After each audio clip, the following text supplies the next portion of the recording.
నమస్తే ఫ్రెండ్స్, నేను మీ grand mama's cooking channel నుంచి మాట్లాడుతున్నానండి. ఇవాళ నేను మీకోసం ఇంకో మంచి రెసిపీ తీసుకొచ్చాను. అదే జరదా సేమియా. ఈ జరదా సేమియాకి ఏమేమి ఇంగ్రీడియంట్స్ కావాలి, ఎలా చేయాలి చూసేద్దామండి. జరదా సేమియా కోసం నేను ఇక్కడ సన్నటి సేమియా ఒక 1 కప్ తీసుకున్నానండి. సన్నటివి తీసుకోవాలి. 1/2 కప్పు షుగర్ తీసుకున్నాను. 1/2 కప్పు నెయ్యి తీసుకున్నాను. 1 కప్ దాకా డ్రై ఫ్రూట్స్, కిస్మిస్, కాజు, బాదాం, పిస్తా ఈ 4 తీసుకున్నానండి. మీ దగ్గర ఉంటే 4 తీసుకోండి, లేకపోతే మీ ఇష్టము. 4-5 ఇలాచీ తీసుకున్నానండి. ఇంకా 1 కప్పు పాలు తీసుకోవాలండి. 1 కప్పు పాలుకి 1.5 కప్పు నీళ్లు పోసుకోవాలండి.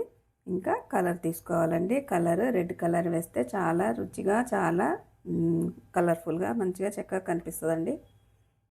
ఈ జరదా సేమియా 5 నిమిషాల్లో చేసుకోవచ్చండి. ఎవరైనా చేసుకోగలుగుతారు, బ్యాచిలర్స్ కూడా చేసుకోగలుగుతారు.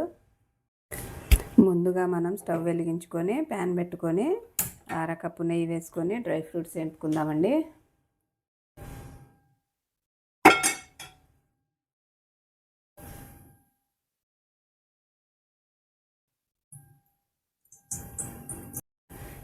ఈ డ్రై ఫ్రూట్స్ అన్నీ గోల్డెన్ బ్రౌన్ కలర్ వచ్చే వరకు వేపుకోవాలండి.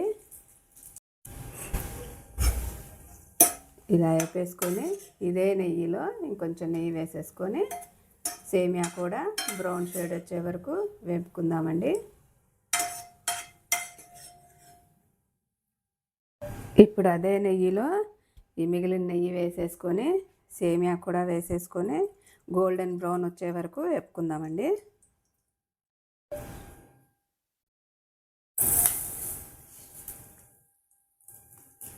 ఇలా గోల్డెన్ బ్రౌన్ కలర్లో వచ్చే వరకు వేపుకోవాలండి. వేపుకొని ఇప్పుడు దీంట్లో చక్కెర వేసేసుకుందాము.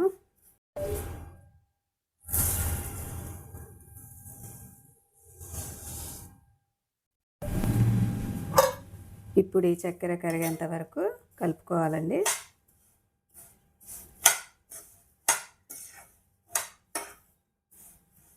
ఇప్పుడు ఇందులో ఈ కలర్ నీళ్ళు,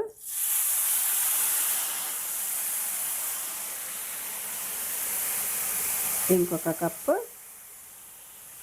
మామూలు వాటర్ పోసుకోవాలండి. ఈ పాలు కూడా పోసేసుకొని ఒక 2 నిమిషాలు ఉడికించుకుందామండి.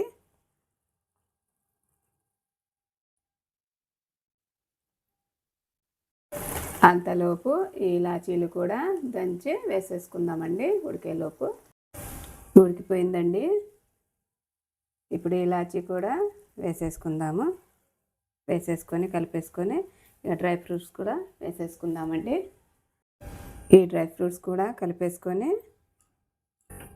ఇలా కలిపేసుకొని దింపేసుకోవాలండి. ఎంతో రుచికరమైన మన జర్దా సేమియా రెడీ అండి. చూడండి ఫ్రెండ్స్, వేడి వేడి టేస్టీ జరదా సేమియా రెడీ అండి. నేను చెప్పిన కొలతలతో చేసుకుంటే ఈజీగా చేసుకోగలుగుతారండి. ఒకసారి మీరు కూడా ట్రై చేసి చూడండి. మీరు Harsha's grand mama's cooking channel చూస్తూనే ఉండండి. మీకోసం నేను వెరైటీ రెసిపీస్ తీసుకొచ్చి చూపిస్తానండి. మీకు ఈ వీడియో నచ్చినట్లయితే లైక్, షేర్ అండ్ సబ్స్క్రైబ్ చేయండి. వీడియో చూసినందుకు ధన్యవాదాలు.